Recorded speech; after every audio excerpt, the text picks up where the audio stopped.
Welcome. It's really great to see you all here, also the State Secretary, the Alderman. Warm welcome. My name is Fleur van Galen. I'm Head of Program here at het Nieuwe Instituut, the Museum for Architecture, Design and Digital Culture. And on behalf of our team, and especially our Artistic and General Director Eric Chen, who unfortunately, due to a serious family medical emergency, cannot be here in person today. But yeah, therefore it's my pleasure and honor to welcome the International Architecture Biennale Rotterdam back in the house, in the home where it 11 editions ago started. The IABR, with Saskia van Stein as its artistic and managing director, has been a great partner for the past years. No surprise, I think, because we really like-minded find each other in that we really believe in showing but also testing how architecture and design in a broader sense can positively contribute to the big societal questions and urgencies that we are facing today. We initiated several research projects, for instance, on retail and regeneration and the urban fabric. Also, we organized many events, international visitors programs, and today the proud host of the main exhibition of this edition. We have more coming up, so before Saskia will take the floor and guide you through a beautiful opening program, Eric will premiere that collaboration. Thank you so much for being here.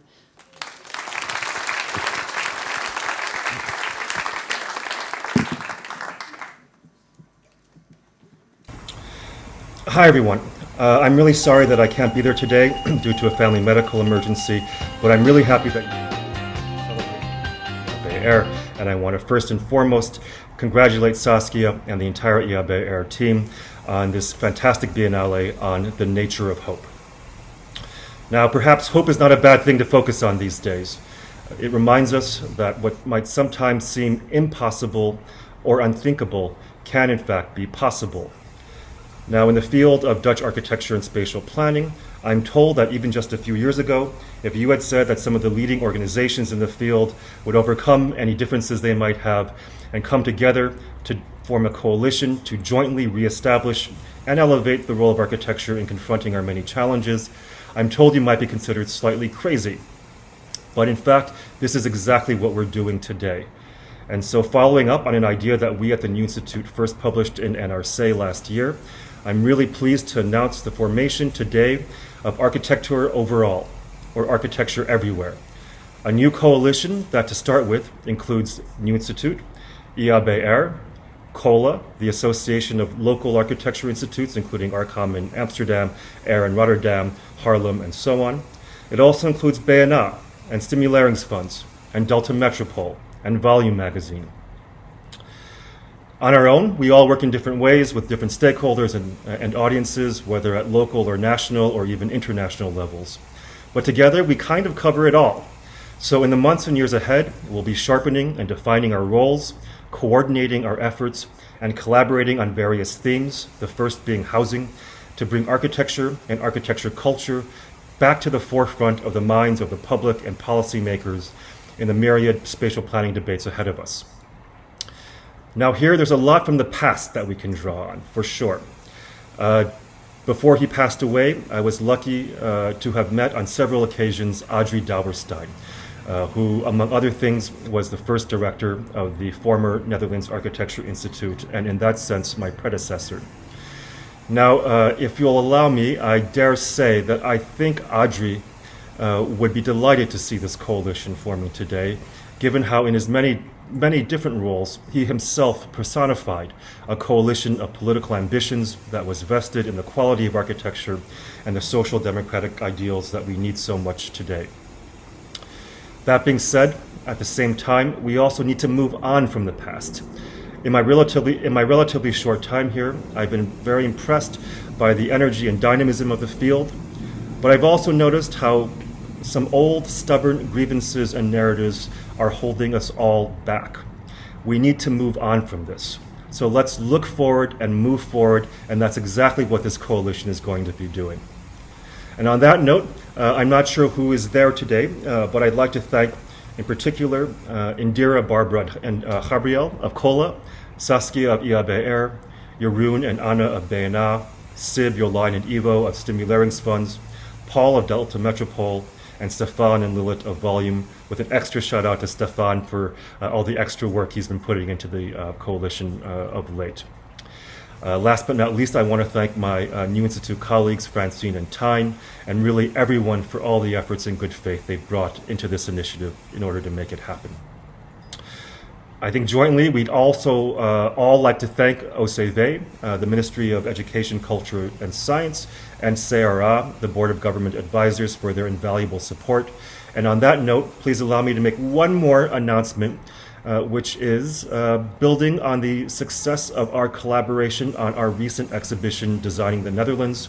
I'm really happy to reveal today that starting this fall, CRA will be opening a long-term, very publicly visible space here at the New Institute, where we can continue on an ongoing basis the discussions, workshops, and public and policymaker engagement work that we began with the exhibition.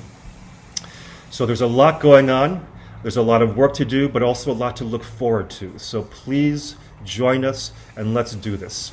Dank je wel.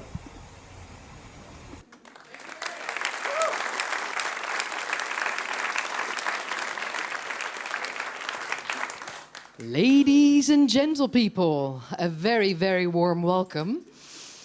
Of course, the State Secretary, the Alderman, the distinguished Board of Trustees of the IABR. On behalf of the curatorial team and the team of the IABR, and hi Mom, happy to have you with us too.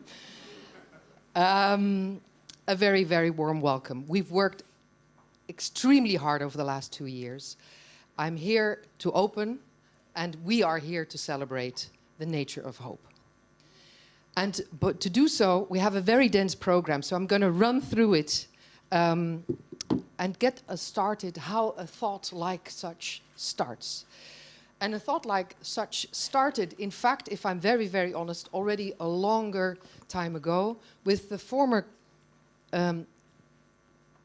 Biennale. I see some of the curators here. Thank you so much for joining. Where we looked at time as a value. When we live on a finite planet, how to understand our relation to ourselves and our environment.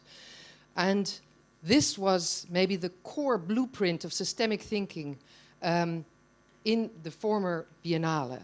And I won't dwell too long on the former Biennale, but I do want you to start maybe weaving some threads between this edition and the last one. Because what you are looking at here is a map of the world. What started out on a napkin, together with MIT, the scientists analyzed basically how will we deal with our natural resources, with population. We don't talk so much about pollution anymore. Now it's climate change, obviously, at the heart. But what we see is, of course, that in this exhibition, it was made extremely clear that this correlation of our planetary well-being and the humanitarian consequences that that has will, in fact, not only impact our discipline and have spatial repercussions, but, of course, will unhinge our planet and how we relate to each other. So I stand here also in solidarity with all contexts that are suffering either genocides, wars, or drought, because if we're very honest, we know that this path is in fact, taking this timeline into consideration, a path to change. We need to change the way we deal with ourselves, with our communities, and with our planet. And here I draw on Mr., I think he's here, Dirk Loorbach. He is there, in fact. I'm not going to do justice to your beautiful X theory, but it is about systemic thinking and how, let's say, deep time is met with future projections and how to backcast that desired future. So we are in the moment of, it will not surprise you, the chaos and emerging new answers for how to deal with ourselves and our communities differently.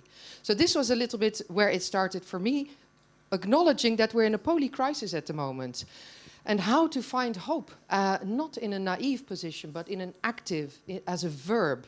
We truly need to make amends with ourselves. And this is the moment where I started to realize these large transitions that are facing, in this particular case, our country, energy transition, water, funnily enough, too much and scarce. Last year was the wettest and the driest year, which is an interesting correlation. But this, of course, we all remember as the farmers' protests, and then little after the BBB, the Farmers' Party, received 18 votes in our provincial elections.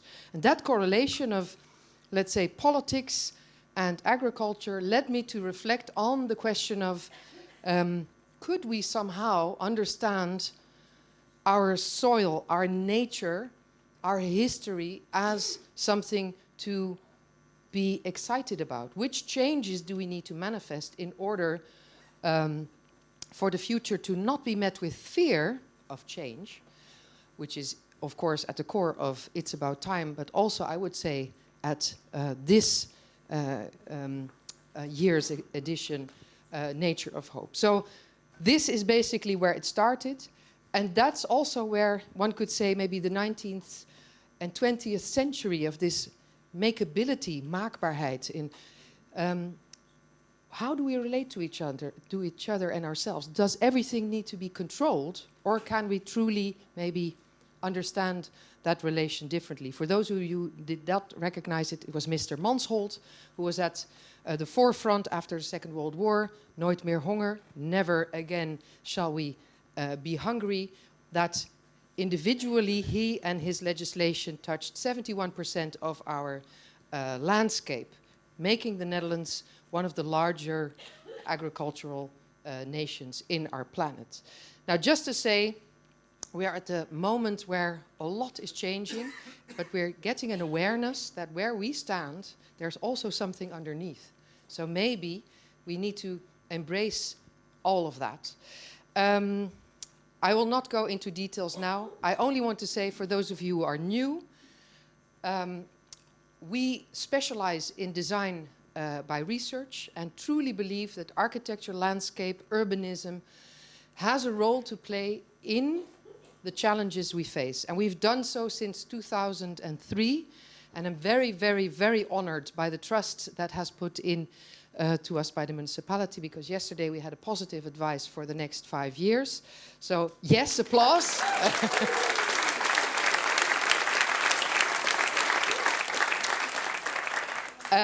Here you see Francine Hoebe and our then King Beatrix opening this question of mobility in our inner cities. I won't delve into the topic of it, but what I want to stress is that these new narratives are already in the making. So there's so much to be hopeful about. One would nearly forget that hope, of course, needs to be cultivated. And there is no such thing as radical change without a bit of a struggle. I don't know if anybody in the room has had a heartache. Usually you come out a bit of a fuller person, a bit more gravitas in the soul. So in order to not go towards delusionment and despair, let's hold each other tightly and look for those little gaps in the crack. And those little gaps in the crack actually come with hope and inspiration. And I want to share one project. I don't know, Jeremy, where are you? Are you here? Fantastic, he's over there. They're on behalf of the MOLD team, a German, UK-based group of academics that are researching climate. Architecture is climate. Well, look, it'll all make sense once you enter, but I don't know if it was Brexit or a very light footprint that he, but he drove all the way to bring the work himself into the exhibition.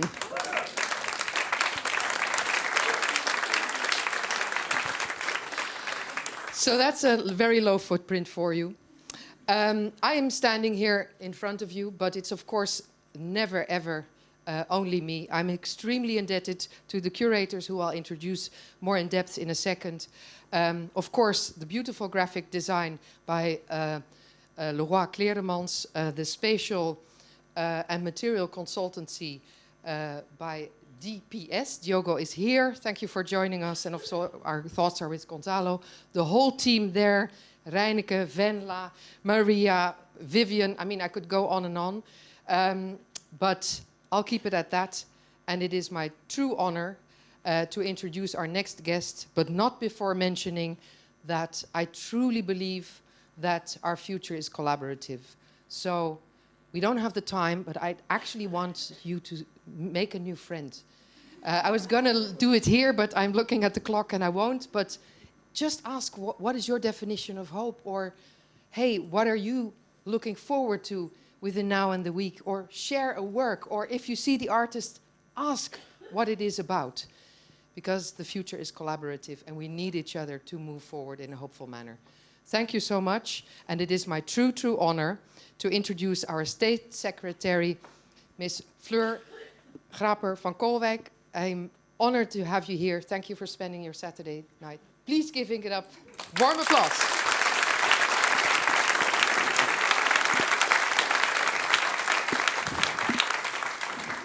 Thanks so much, and yeah, it's done. Yes, keep it close by. I assume. Thanks so much, and good afternoon, everyone, on this beautiful day. And I'm amazed to see how many people are inside, where, well, the weather is so nice today. I just had the pleasure of getting a little preview, a very fast but little preview, of the new exhibit, Nature of Hope.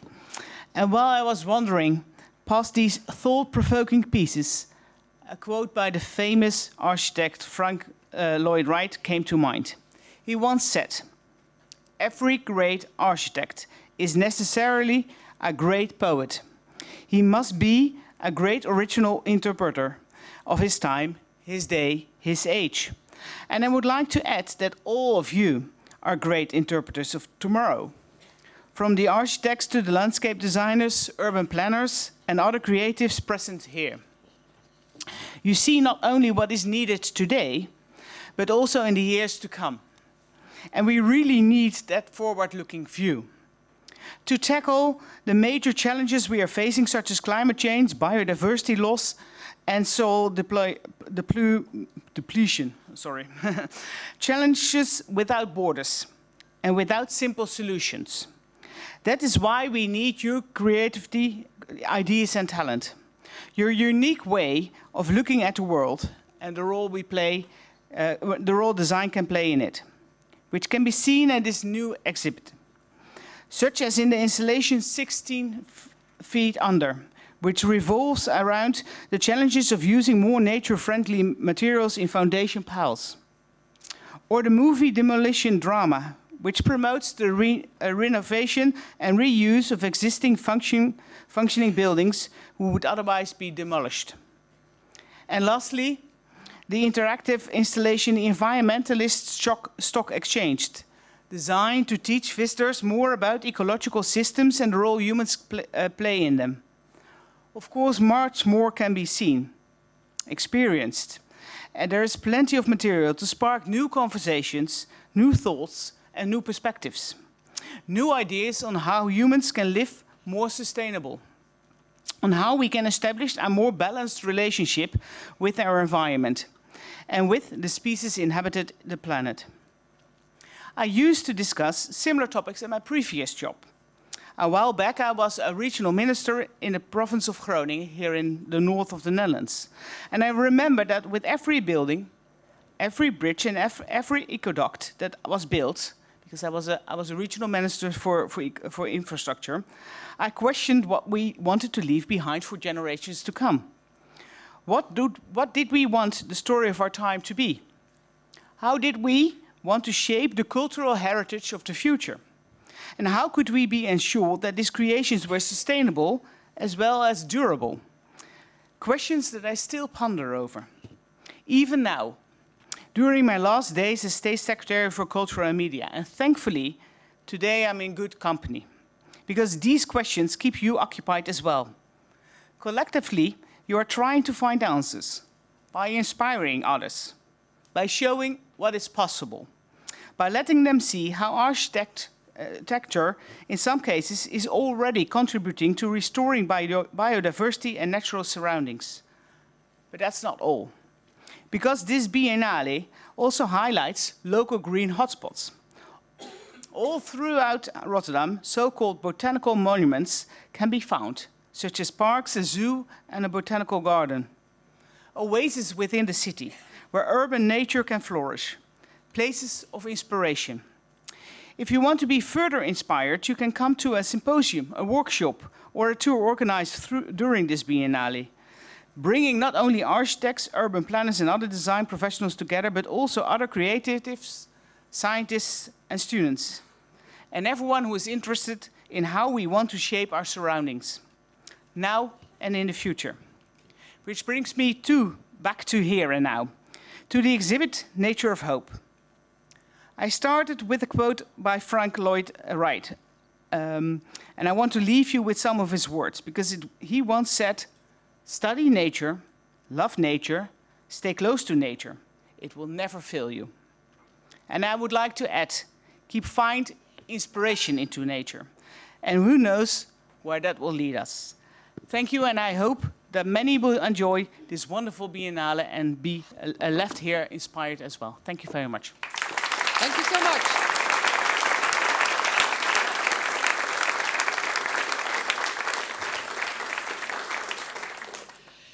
So I already said we'll get down to the nitty-gritty, get some insights of what we talked about, what we center staged. I'm of course talking about the curators, and they will take turns in highlighting something they want to forward and a project that they find specifically relevant to their worldview. They will also be giving guided tours throughout the evening, so for those of you who want to delve a little bit deeper, don't shy back. There's a little list who will be taking turns. But Janna Bystrykh, please join me.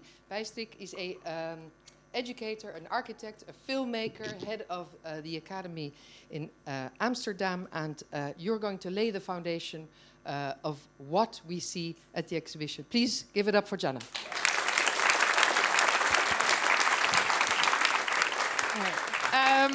Yeah, so when we had our conversation earlier this week, last week, what are we going to talk about?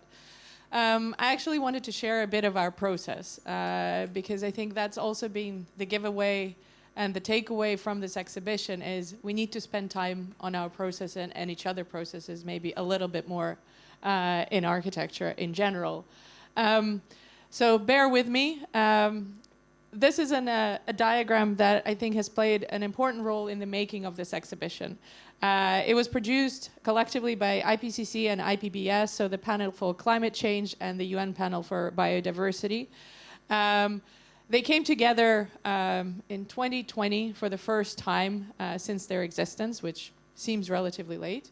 But what they did is they actually mapped out each other's policies in relationship, one representing climate, the other representing biodiversity. It's not a very legible diagram, but this is what they made. I think the important takeaway is, give me a second. Yeah.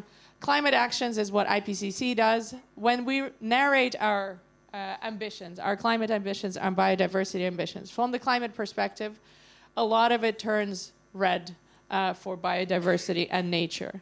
When we narrate things from biodiversity actions or nature-focused actions, it turns pretty blue on the other side. And this, I think, was an important beginning point for this exhibition. How do we rebuild? How do we understand our relationship to nature, specifically also from the perspective of architecture, design, urbanism, and landscape architecture? And what these diagrams actually represent is, these are two examples of forests being restored, but in very different manners.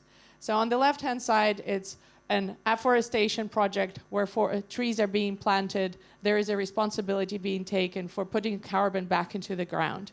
But it is not a forest restoration project, which is narrated from the perspective of nature.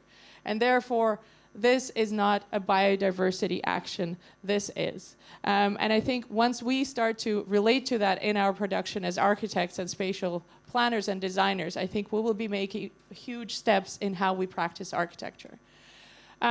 Bring it a little bit closer to the practice of architect as well, and I know not everybody's architect here today, but bear with me again. CLT, cross-laminated timber. I think there's a lot of enthusiasm about this material at the moment in the Netherlands and across Europe. But I think what we are not yet talking about, and we have been in conversations with practitioners in the US, people like Kilmo, whose image you'll see in the entrance, who is working on exactly this problem. And on the right, you also see a diagram that he made. Again, not very legible. But the issue here is not all forests are suitable to produce CLT. Not all regions are suitable to produce CLT. Kielmo comes from Vermont. One of the first things he said was, there's a lot of CLT production here, but even literally the roads are not suitable for efficient transport of this type of forest. The forests here are biodiverse. The production of timber here is all light timber structures. This is how we should be narrating our region.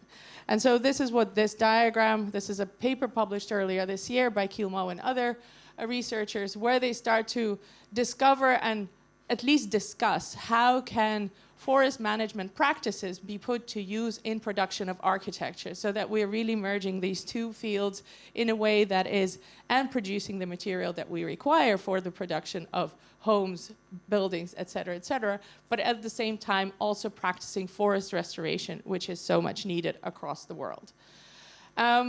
And so I guess what we are really hoping to achieve, or at least position with this exhibition, is how do we talk about transformative practices above a just ecological practice of architect, and not talking about transitional practices where we are able to achieve new materials, but we're still practicing extractive practice, maybe in a little less form, maybe in a little better form, but it's still not the level of transformation that we really need in order for this for everything to move forward for everybody across the world. And so this is a kind of a summary diagram, an inspirational diagram for us, which came quite early in the process. What kind of architecture do we want to envision? What kind of architecture do we want to practice? One that is not planting homes on our earth, but is part of the environment that we are in. And what we've started, and our process has been very we spoke a lot. We spoke to a lot of people, and what we really, what really inspired, I think, many of the conversation is to see the diversity. There's so many people working on this, and I think also we have close to 80 works in the exhibition. Of course, that's just the tip of the iceberg. Yet at the same time, it's not part of the wider practice of architecture, and there is still a lot happening. I think what is very exciting for everybody who we spoke to, who is in the show, and also beyond, and the kind of the halo of all the people that are related in some other way, is there is also a shift in how and what architecture means today. There is a kind of widening and kind of expanding of the practice happening as well, which we also really hope we manage to capture in the show. And these transitions represent several steps and several things. So of course, climate and nature, we already spoke about, transition and transformation. But of course, it's also very much about the object and relationality. It's from the prototype to practice, and all these shifts that are happening around us now, and we have the possibility to relate to our practice in many different ways, not to forget. One of the works that I want to share from the show specifically and mention it more detailed is this diagram, Nature of Nature. It was a diagram that was actually made for the show. In our conversations, we were often asked, what is your definition of nature? How do you relate to nature? For me, the response was often, it's not really relevant. And I couldn't really yet position of like, why am I saying this? How am I saying this? And like, not to discard it or not to say it's not relevant, but it's like, for the making of the show and for what needs to happen in architectural practice, it's not relevant.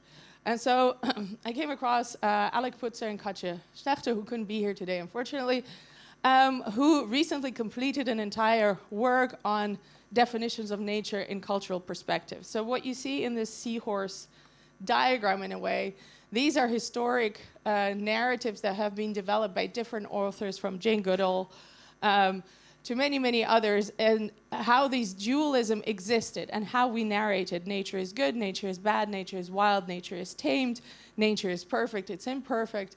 And now we're kind of getting close to this, at least in the exhibition where we're trying to be, that we talk about indigenous relationships to nature, we talk about beyond realisms, and that is about the relationality and trying to bring into the show the many different positions that people around the world, small set of examples, are relating to nature.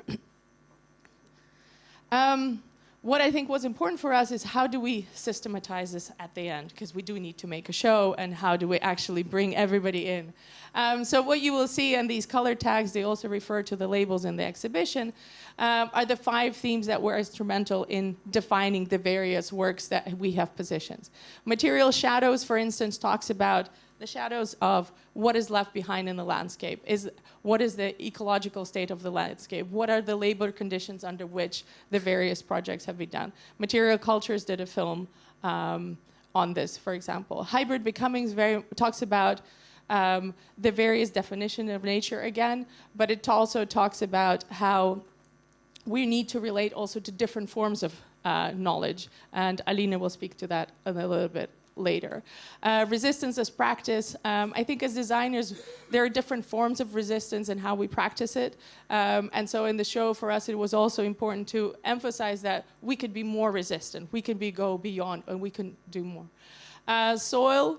In some ways relating also to what is happening in the Netherlands, that Soil and Water is leading since a couple of years, and coming back to infrastructures, where we talk already, some of the works already mentioned, House Europe, who is currently working on European legislation, which will be put to a public vote by the beginning of next year, and where architects take on a much more infrastructural, conditional role in questioning how we can change the systems in which we are operating, as well as practice architecture at the same time.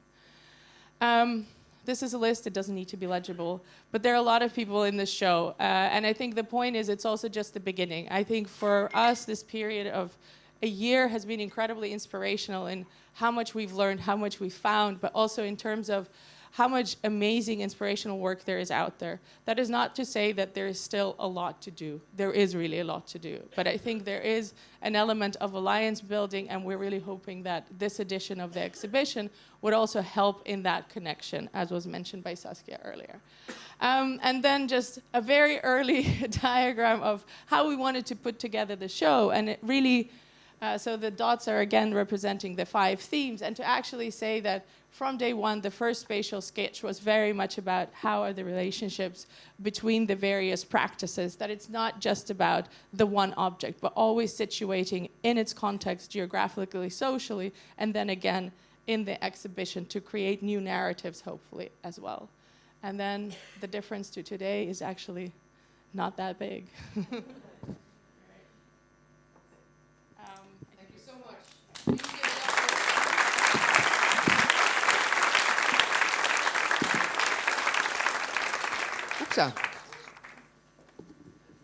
Thank you, Janna. We're running through, but I hope this gave you a little bit of a fundament. And we've asked each curator to highlight their specific angle. And the first one to do so is Katarine Koekoek. She is currently finalizing her PhD at the Erasmus University of Philosophy. She is graduated as an architect also. But I came to know you as a fierce debater during one of the movies of the screenings of AFFR, and I thought, hey, I'm interested about that lady. As you can tell, it's a very young team, but not for lack of rigor. 2 things to mention about you: the podcast series that you run, and of course your deep-seated interest in neighborhood theater. The floor is yours. Take us along the hand. Thank you so much. Really excited to be here today, and thank you so much, Saskia, for that beautiful introduction. As you can imagine, over the last, and also what is maybe nice to say is that some people of this famous neighborhood theater, het Rotterdamse Wijktheater, who also got a positive subsidy yesterday, are here in the audience. And also my collaborator with the feminist podcast Response, Veerle Alkmaar, is also here. We've been speaking a lot, of course, over the last year about this topic of hope, as you can imagine. And as you can also imagine, this topic of hope has been quite a complicated one in the current times. Of course, my heart also goes out to the genocide that is still ongoing in Gaza. And this feeling of how do we actually go on? How do we practice in a time when sometimes it feels as if the future is a very hard point to reach, and as if we cannot really go on like this, and also the current systems in which we're working, whether they are democratic or economic or otherwise, maybe feel like they have a lack of response to kind of face the challenges that we're up against. So how can we create conditions for a hopeful and ecological practice in all of that sort of in that very big context has really been on the top of our minds throughout this process. And one of the things that, for me personally, but I hope also that this will invite all of you as well, that answers this question is to think about, okay, how can we see hope not as something that is a beautiful blueprint, a beautiful image of the future that we, of course, as many of you and I as well, as designers, we're trained to create, right?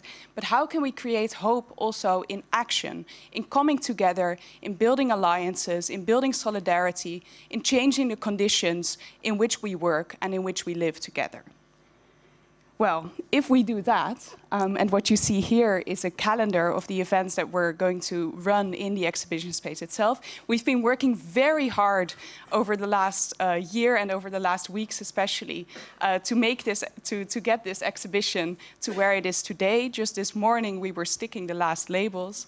But right now it's actually also the beginning, because it's the beginning the space will be opened, and we really hope that it will be a very inviting and warm space for all of you to meet many people and to start building those alliances as well. If you start treating an exhibition space as a space of encounter rather than only as a space of display, then of course immediately a question pops up how to document all of that, how to make sure that all of these fleeting moments, all of these encounters, all of these people who can come up with the most magical things when they come together, how can we also document for the people who were not there at that specific moment?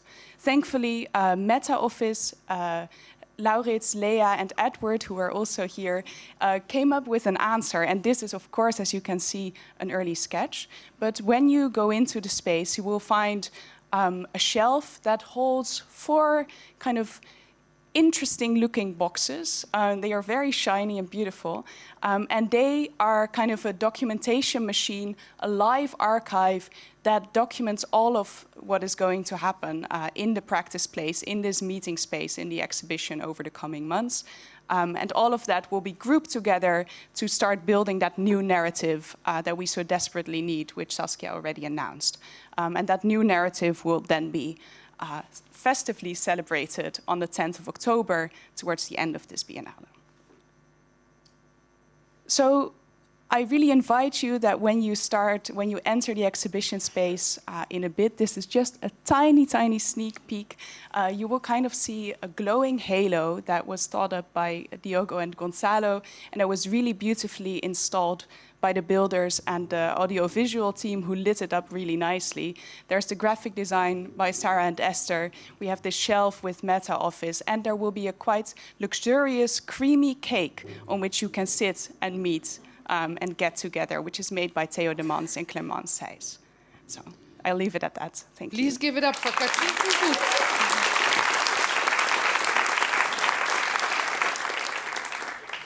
So the next one presenting very shortly is Hani Salihi, is a researcher, a life quality of life coach, a writer, but I came to know him as another brilliant mind posing very critical questions during an event at the Independent School literally 1.5 years ago. For those of you who do not know, the Independent School is a group of academics known as Crimson, who decided to build on a curriculum for the future, for the city of, actually the city of now, but what kind of skills would one need?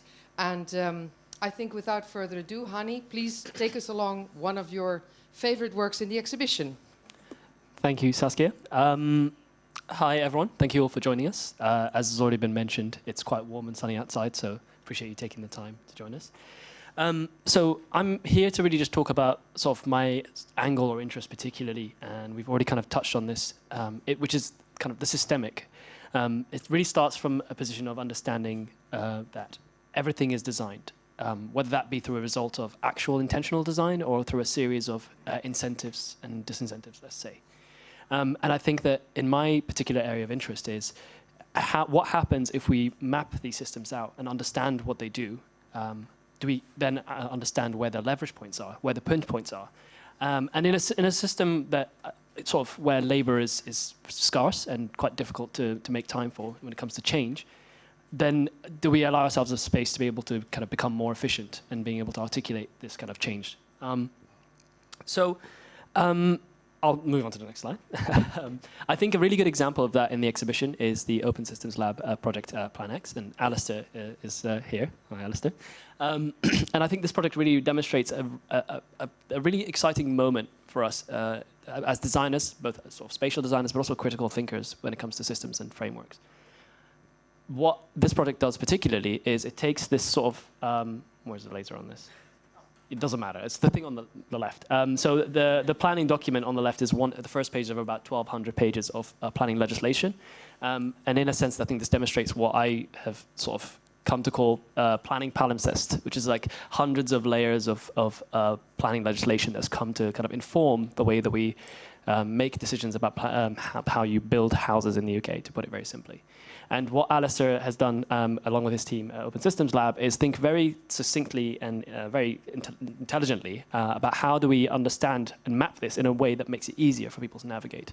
So in the UK, if you want to add an extension to your house, you'd have to navigate all of this to be able to understand if that's something that you can possibly do. Now, this is presented in a very beautiful way in the exhibition space, and so I would really invite you to spend time with that. And there's a film where Alistair's talking about this work, and you can also see the document itself, well, part of the document itself that sort of made its way over here. So I think this really demonstrates how design thinking can actually help us reconcile the past and sort of move towards the future. The kind of bringing together or using digital and new means of articulating and thinking about systems in order to be able to navigate them and instigate change. And I think for us, thinking more widely, one thing that we've kind of done as well as part of the process is we talk about the ecosystem of an ecosystem of knowledges, which I think Alina will talk more about later. But for us, we wanted to embody that in a way that we make the programming, but also how we sort of talk to other people and other organizations. So we've got these are two of many exciting collaborations. We've got one with AFFR and one with Independence. Now these are two cultural institutions that facilitate conversation around many, many things. But I think a lot of them also kind of have overlap with the things that influence how we live, be it in the city or be it in the built environment. And I'm particularly excited about the collaboration that we have with Data and Institute, where we are going to be in conversation with Max Isle. Max has written this book, which is an account of, or sort of a review of all the different ways it's kind of like the Green New Deal movements have emerged across the world, articulating what we could do collectively and how we can move towards a kind of a more just and more action-oriented way to think about how we navigate through systems.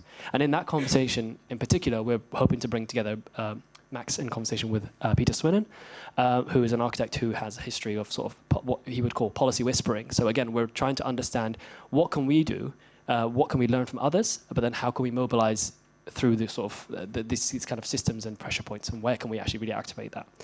I think that's my time, so I'm gonna. Fantastic! Give it up for Hani.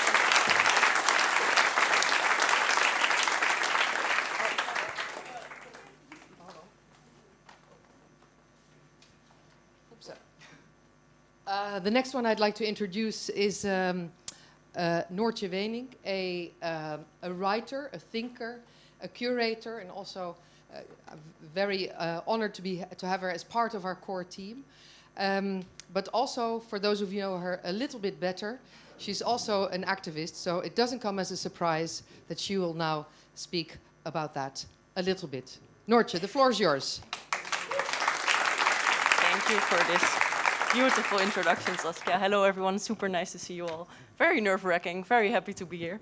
I was asked to reflect a little bit on hope and activism and what is hopeful about activism, and specifically resistance. There are, of course, many, many, many forms of resistance. As Janna already mentioned, there's resistance in working differently around policies. There's resistance in the example that Hani just showed. There's resistance in what Alina will show. But for me, resistance is also about very direct action, and specifically non-violent civil disobedience. I'm personally,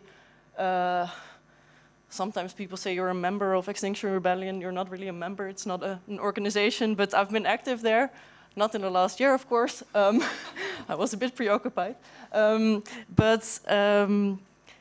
what I think is really, really, truly beautiful about activism is that in an action there is truly an ecology. People are so dependent on each other for an action or a protest to work. There are people giving the people in the lock-ons water because they cannot move away. There are people talking to the police so that it's a safe action. So really everyone is dependent on each other and also shows a fundamental care to each other. And these little acts of care that maybe in a daily context you wouldn't notice so much, they become very, very important in those actions because you need to trust each other, you need to be safe. In that also really everyone has a role to play. People who want to contribute to the action but don't want to, let's say, be on the street, they can paint the banners. Or, I don't know, my mom, who is unfortunately not here, she could cook for, the people at the protest. And in that architecture also has a role to play. And not just architects as activists, but also architecture itself can become truly an actor. Of course, protests are spatial. They happen at very specific symbolic places, at main squares. The A12 actions that people in the Netherlands will be familiar with. They're in between the House of Representatives and the Ministry for Ecology and Climate. They are very spatial, so in that architecture and urbanism can also facilitate. But again, architecture can also become truly an actor that provokes. We have a few of these in the exhibition. One of those I'm very proud of. It's The Beacon by Extinction Rebellion UK. It is designed by Julian Maynard Smith and Morgan Throland, who are also active in XR. Just Stop Oil, famous for the paint throwing on paintings in, I forgot which museum, doesn't matter. But they're based on examples from the 1960s, from Cedric Price, the famous tensegrity structures. And it shows that architecture cannot only, or architects cannot only use their skills to help in it, in these type of actions, but also, again, that the architecture itself becomes, how do you say it? What? Part of the action, thank you. These structures are lightweight, they're easy to unfold, they are people are super high up, so the police cannot get to them. If you cut it down a rope, the person falls. So yeah, truly it becomes part of the action. Thank you again. And during our conversations, Morgan Throland, so the designer, pointedly said, this is the only useful contemporary application of tensegrity structures. I will leave up to you what you find of that.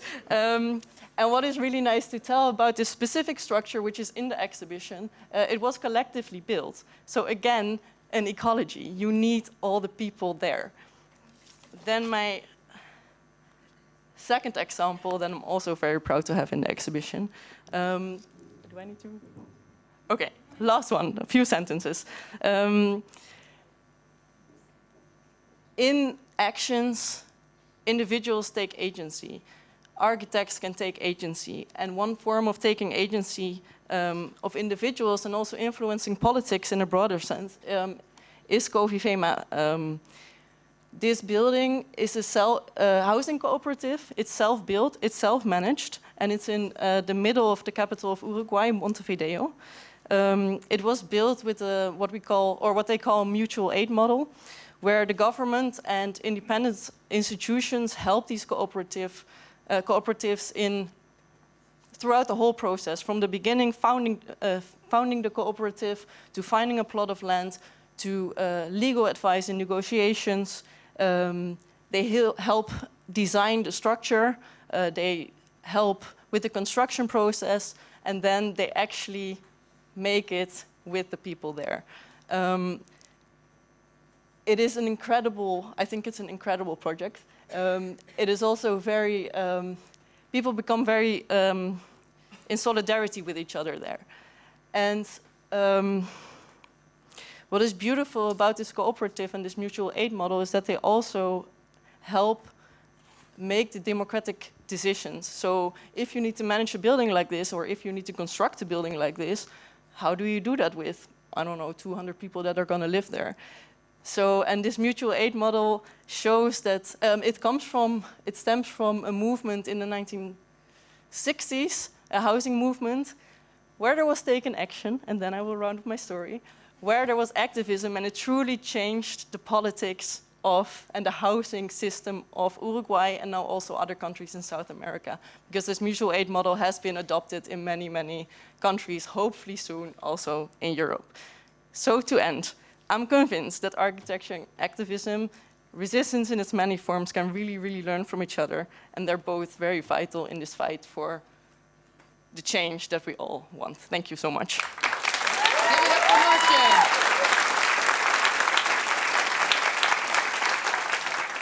One more presentation. Thank you for your patience before we formally open with the Alderman, Mr. Said Kasmi. The last, but definitely not least, please give it up for Ailina Payas. She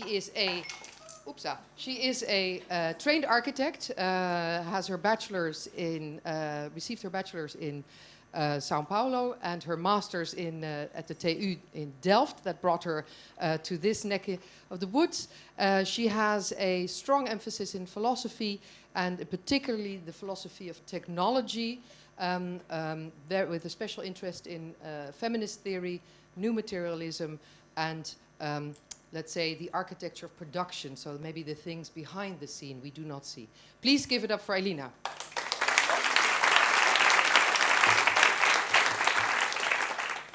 Hello, I think this needs to be lower. Yes, so I will kind of speak very quickly about a couple of questions that I think will echo a bit what has been said already, but hopefully also sort of bookends this entire section. The first sort of question that I wanted to bring her to discuss, and I think I was interested in investigating in this context of the Biennale, was precisely this expansion on the theme of nature that we have embraced so fully in this edition. Of course, I think as members of the IABR, and I think as spatial practitioners and non-spatial practitioners, I think many of us at this moment are very interested in promoting and safeguarding, in a way, you know, planetary health and planetary justice.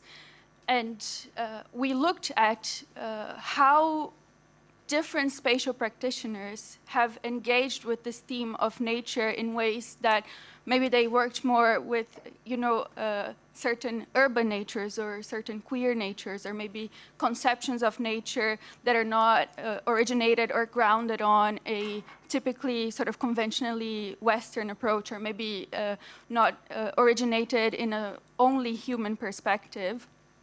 And we try to understand how these conceptions, working through these conceptions of nature, connects to the promotion of this kind of desired planetary justice and planetary health. And this also connects very much to this topic of alliances. The topic of alliances is very interesting because it truly emerged from the research that we were doing, especially when we were talking to younger practitioners. They would always express some sort of discomfort with the term collaboration, which personally I don't think is necessarily very offensive, and I know Saskia likes to use it, but I think I think maybe the discomfort came a bit from this idea that the collaboration is maybe something that has a fixed beginning and a fixed end. So you do the project and then it's over.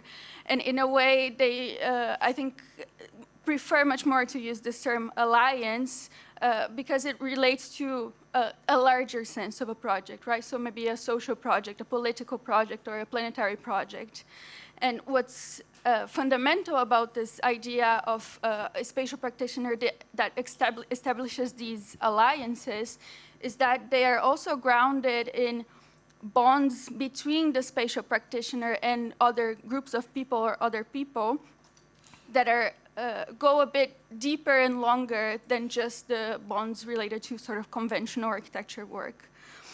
And I think undergirding these two ideas that I just talked about is very much this notion of an expansion and a shift of the sources and the forms of knowledge that the spatial practitioners are recurring to.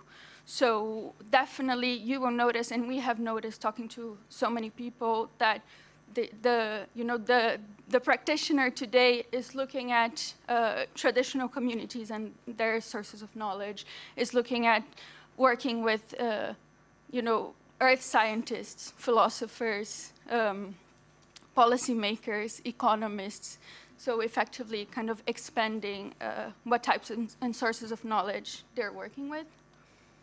So very quickly, I just want to discuss these two projects that I think connect to all these themes.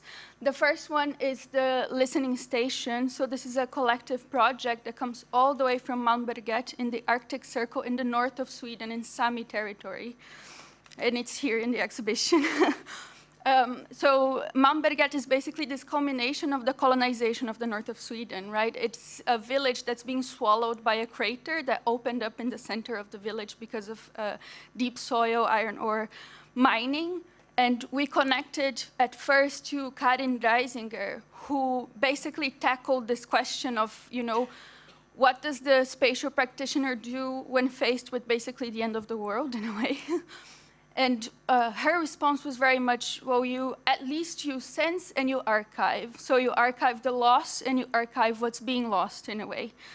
She connected and established these true alliances to all of these women in Malmberget, and together they archive what they are losing. So they make embroideries, they collect the rubble of the buildings that are being demolished, they make poems, they walk time and time again on ancestral paths because they're trying to at least archive or keep something of what they're losing.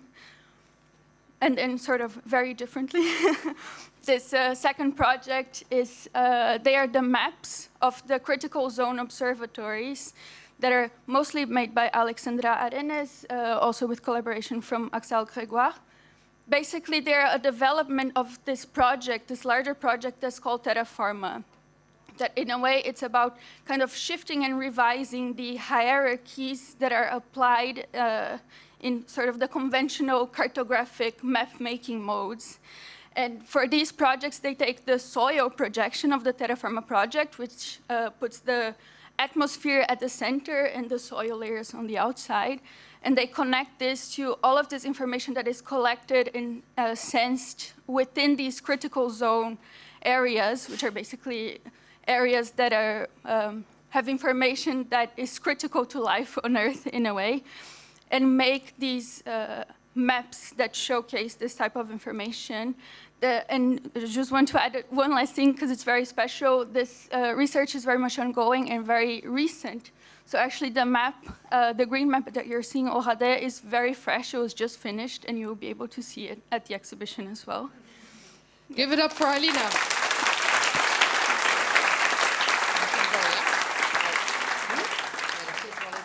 Okay, we're slightly behind, so I'm just going to very quickly inform you that it's not only inside the Institute, it's not only a public program with workshops and knowledge exchange, but we also decided to break out of the walls of the Institute with a beautiful public program where we looked at who are the people doing the work in the community. And this is the botanical monuments. These are people that are literally working on the ecology of the city.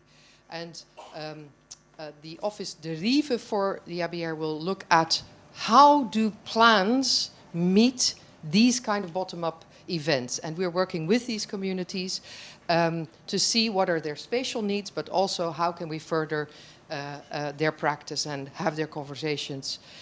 I am going to go very, very fast. We have a beautiful map by Follywood. There's a map in the exhibition. This is a sort of what it looks like. If you go for your Saturday stroll, just cling on to these people because they really live it. They know which butterfly connects to what kind of vegetation. Sorry?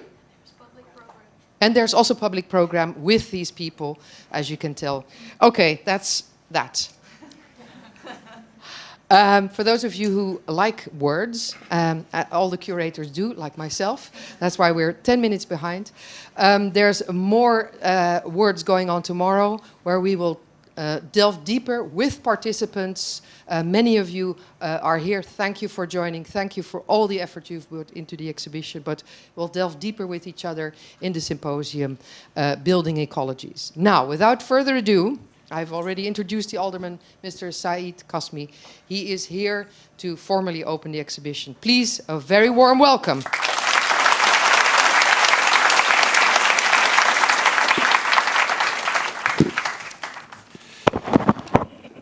Thank you, Saskia. If you thought you had just heard the last speech, think again. I hope you people still have some energy. Otherwise, I do know some good energizers. We could do that for a moment to get everyone activated. Hope, yeah, for me it's a really comforting and inspiring word, and yet so powerful. Dear friends, I'm delighted to be here at the 11th edition of the International Architecture Biennale. When I was preparing for this speech, I stumbled upon a poem, and it was written by the famous British poet Samuel Taylor Coleridge. He describes the power of nature and the force of hope.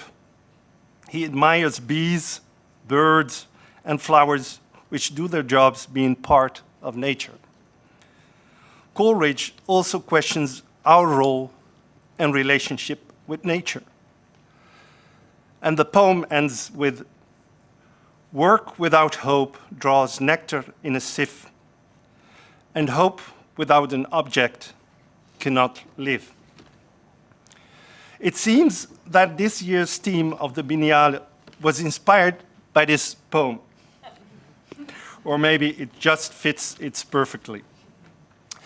To me, nature of hope is inspiring, optimistic, and activating. Nature and architecture should and go hand in hand. And in Rotterdam, we are working hard to make room for nature, creating green corridors to make sure biodiversity blooms, and at the same time, connecting people. This is no small feat, since Rotterdam is historically urban in nature, and concrete used to be the city planner's favorite material, unfortunately. Nevertheless, the green spaces, which IABR charmingly calls botanical monuments, speak for themselves. For instance, the Green Connection, which connects several smaller initiatives. The Botanical Garden in the Afrikaanderwijk, situated in one of the less wealthy quarters of Rotterdam. And the future Hofbogenpark, a park on top of a former railway viaduct stretching 2 kilometers. Green connects and inspires people. And I love the idea of Follywood, a catalog of outdoor spaces where everyone can wander, the one that we just saw on the screen. As the vice mayor with culture in my portfolio, I always try to make sure art and architecture can contribute to social changes which we face in our city. And in fact, I think we need the creativity, imagination, and resourcefulness of the cultural sector. The International Architecture Biennale offers us this much needed fresh pair of eyes. And I'm happy that our city can learn from you every 2 years. Dear friends, you have been listening for quite a while now, I know, so I think it's time for something different. If I'm correct, after I finish, we will enjoy a dance performance, there's the Energizer, inspired by nature of hope. So I will conclude to wish you lots of inspiration new insights and enjoyment during this year's IABR. Thank you very much, and have a nice and beautiful day.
Bring out the gypsy in me. I love all the many charms about you. Above all, I want my arms about you. Don't be a naughty baby. Come to Papa, do. My sweet embraceable you.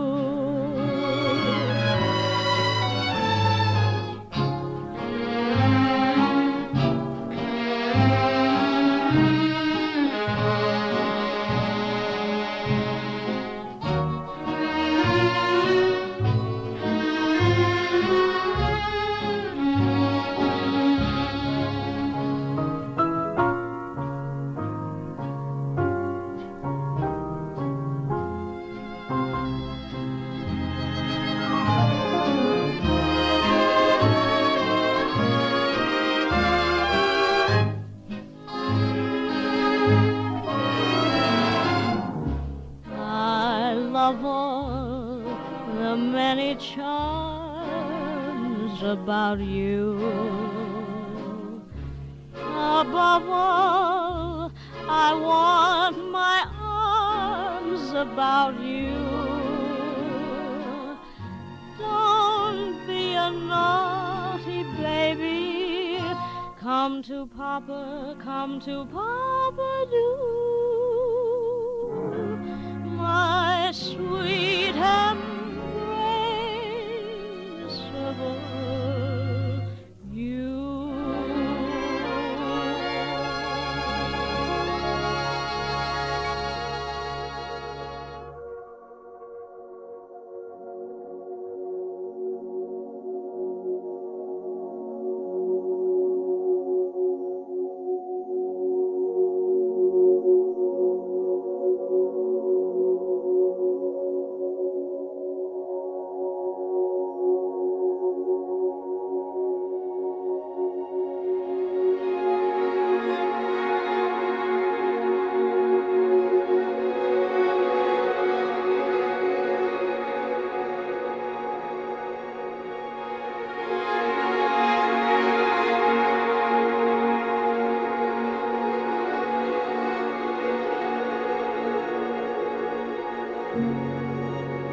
Embrace me,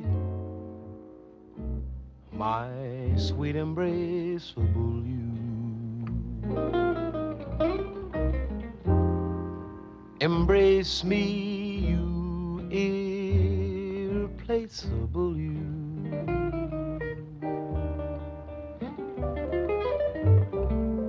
Just one look at you,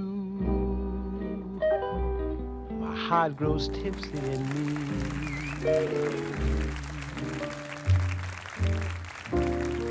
You and you alone bring out the gypsy in me.